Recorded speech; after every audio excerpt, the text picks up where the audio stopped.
Okay, I'm back for part 2. I ran out of storage space.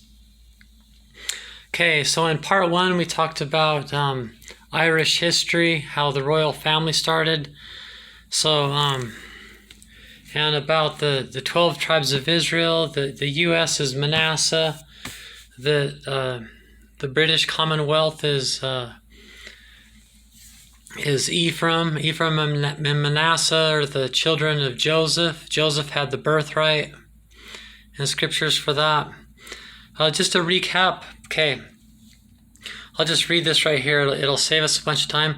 Long prior to 700 BC, a strong colony called Tuatha De Danann arrived in ships, drove out the other tribes into Ireland. They drove out the other tribes and settled. Later, in the days of David, a colony of the line of Zara arrived in Ireland from the Near East. Then, in 569 BC, the date of Jeremiah's planting, an elderly, white-haired patriarch, which in this case, the Yansway, we believe is Jeremiah. There's other people that believe different. Sometimes referred to as a saint, came to Ireland.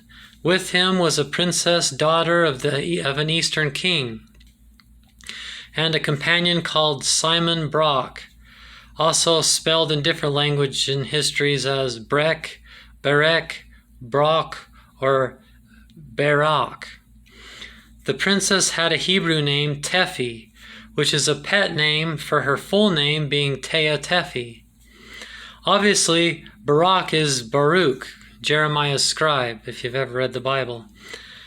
Many have confused Tea Tephi, a daughter of Zedekiah, with the earlier Tea, daughter of Ith, I-T-H, who lived in the days of David. Lived in the days of David. This royal party included the son of the king of Ireland, who had been in Jerusalem at the time of the siege. There, this son became acquainted with Tea Tephi and married her in 585 BC, when the city fell, Jerusalem. By the time this royal couple left Jerusalem with Jeremiah, their son was 12 years old. Jeremiah brought with him the stone of destiny, also called the stone of scones, the stone of Israel, Leah, Phail, or Jacob's pillar stone.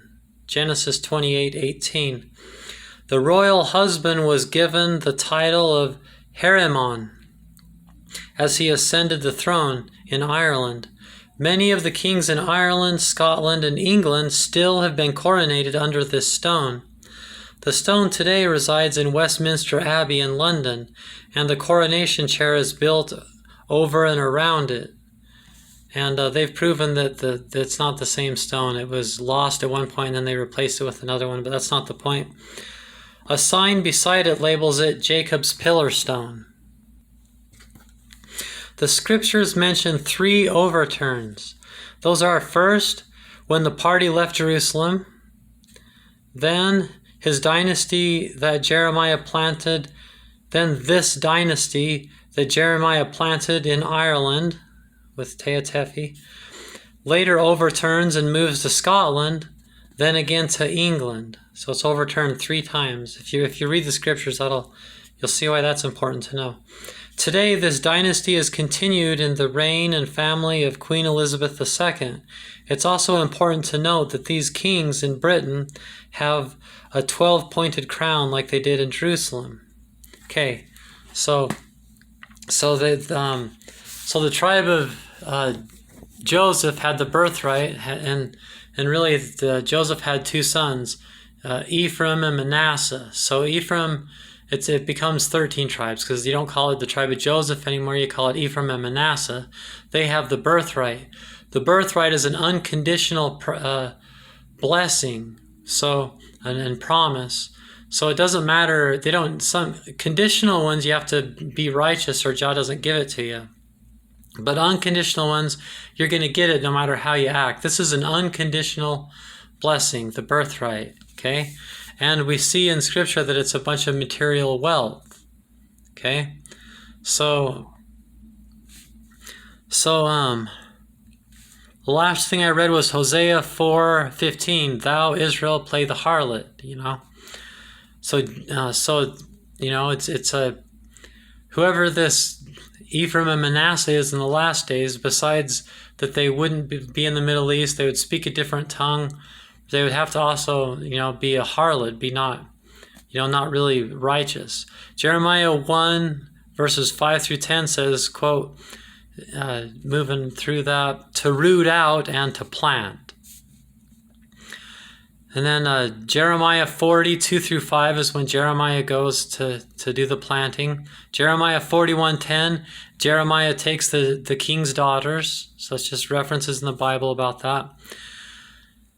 Ezekiel 21:25 through 27, I will overturn it until he come whose right it is. That's the 3 overturns I just mentioned. Ezekiel 17:23, quote, and under it shall dwell a fowl of every wing, in the shadow of the branches thereof they shall dwell. Jeremiah 3:11 through 12 says, toward the north. Okay, and also in 31:8. So they wouldn't be in the Middle East. They would speak a different language, and it would be north of Jerusalem, toward the north. Hosea 11:8 and 11 verses 8 and 10, from the west, so the northwest. Isaiah 49:12, these from the north and from the west. In Hebrew, north and from the west means northwest. So it's north. So it's not, Ephraim and Manasseh won't be in Jerusalem. They'll speak a different tongue, and they'll be northwest of Jerusalem. Jeremiah 31:9 through 10, declare it in the isle there afar off. So it will be an island, the British Isles. Isaiah 41:1 through 8, keep silence before me, O islands. They're the British Isles. Jeremiah 31:7, chief of the nations. Ephraim, right? Had a fourth of the earth. So those are just some quick scripture references, which is important. You can't go around making claims and not reference it, So the Hebrew word for the word covenant is berith or berith. Okay? After Gideon's death, Israel followed the false pagan god Baal in Judges 8 and 33 and in chapter 9 and 4. The word covenant is used as a proper name, coupled with Baal, to say Baal Berith, meaning idol of the covenant. So that's just an example of how Berith means covenant and is formed into names. The word in Hebrew for man is Aish or Ish. In original Hebrew, vowels were not included in the spelling, so omitting the vowel E from berith, but remaining the I, and the Anglo would preserve the Y sound, we would have the Hebrew word brith. The Hebrew never pronounced the letter H, though, like in Spanish. So the Hebrew word for covenant, after it's been anglicized like this, becomes Brit. The word covenant man or covenant people would then become British.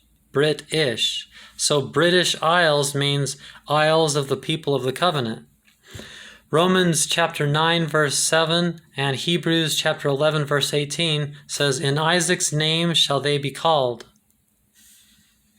Amos 7:16, the house of Isaac. Drop the I from Isaac and we have Sac, S-A-A-C.